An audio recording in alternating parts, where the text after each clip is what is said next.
These are the stoves we've used when you hear reference to the stove project, or this design is a special design that a guy here in Guatemala came up with, and they build them actually close to antique. There are actually other similar designs that are kind of based around the same principles that are used here in Guatemala.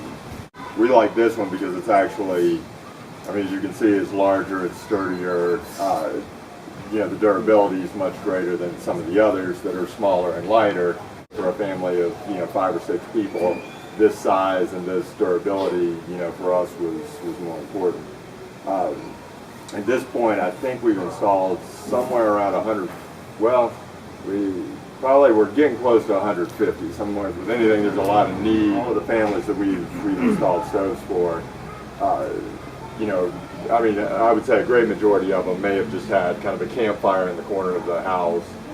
We walked into the room and it was full of smoke, and the walls are charred. I mean, you can see this is a daily occurrence, and so just the reality of a lot of that.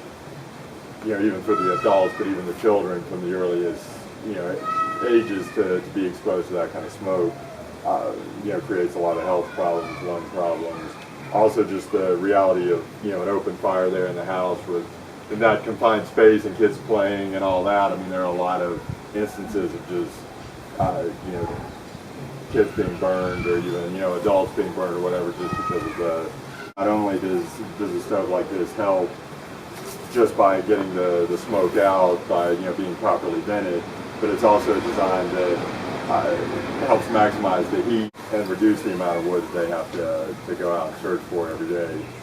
It can make a big difference just in the whole family, because it's less work, it's more time they have for something else.